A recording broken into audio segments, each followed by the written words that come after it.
சரி செஞ்சது கரெக்டாக தலையை துண்டா விட்டார். இது என்ன பிரபலமாக நடிகராக இருக்கக்கூடிய ரஜினிகாந்த் கூட அப்படி நடிச்சிருக்காரு. ரஜினிகாந்த் வந்து கிட்டத்தட்ட ஒரு 30-40 வருஷமாக நடிச்சிட்டு இருக்காரு. அவருக்கு ரசிகராக இருந்தவங்களாம் இப்போ வயசானவங்களாயிட்டாங்க. ஆனாலும் கூட இன்னும் அவரை ரசிக்கிறாங்க. ஆனால் இன்னைக்கு இருக்க இளைஞர்களும் அவரை ரசிக்கிறாங்க. ஆனால் அவர் வந்து இந்த மாதிரி ஒரு சூழ்நிலையில் உள்ள ஒரு படத்தில், ஜெயிலர் படம்னு நினைக்கிறேன், தலையை துண்டா விட்டுறாரு.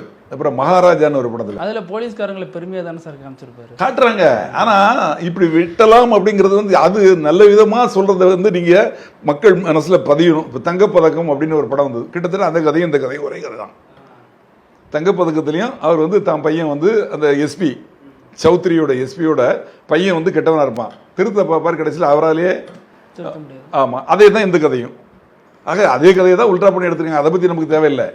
என்ன சொல்ல வரேன்னா, அதுல என்ன தெரிஞ்சது, தவறு செய்யக்கூடாது அப்படின்னு தெரிஞ்சது.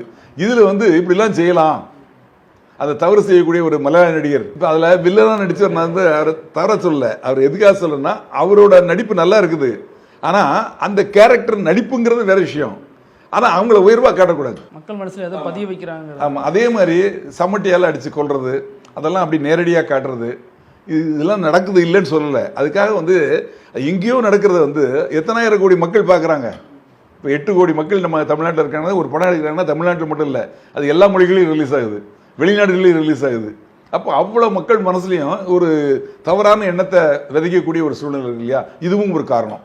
ரெண்டாவது, சின்ன வயசுல இருந்தே குழந்தைகள் பிறந்த உடனே குழந்தைகள் விளையாடுறதுக்கு என்ன பண்ணுறோம், டாம் அண்ட் ஜெர்ரி போட்டு காட்டுறோம். டாம் அண்ட் ஜெர்ரியில் டாம் அண்ட் ஜெர்ரி என்ன பண்ணுறாங்க, டாம் வந்து ஜெர்ரி அடிக்கிறதுக்கு ஓடுறாரு, ஜெர்ரி வந்து டாம் அடிக்க ஓடுறாரு. ஆக அடிக்கிறது அப்படிங்கிறது வந்து அப்போவே மனசில் உருவாயிருது. அதுக்கு அடுத்த ஸ்டேஜில் வந்தாச்சுல பாருங்க, துப்பாக்கியால் சுடுவாங்க. அப்போ இதெல்லாம் என்னதுன்னா ஒரு வன்முறை அப்படிங்கிறது வந்து அது உள்ளத்திலேயே உருவாக்கப்படுது. அந்த குழந்தைக்கு வந்து அந்த காலத்தில் வந்து நல்ல விஷயங்களை சொல்லுவாங்க. வயிற்றில் இருக்கையிலேயே வந்து சாமி பாட்டெலாம் போடதா சொல்லுவாங்க அந்த காலத்தில். அப்படிலாம் இருந்த காலம் போய் இப்போ குழந்தை பிறந்ததுலேருந்து ஆரம்பத்துலேருந்தே அந்த மாதிரி ஒரு சூழ்நிலைக்கு வரதுனால அவங்க என்ன நினைக்கிறாங்க, நம்ம என்ன செஞ்சாலும் தவறு கிடையாது, எல்லாமே நியாயம்தான்.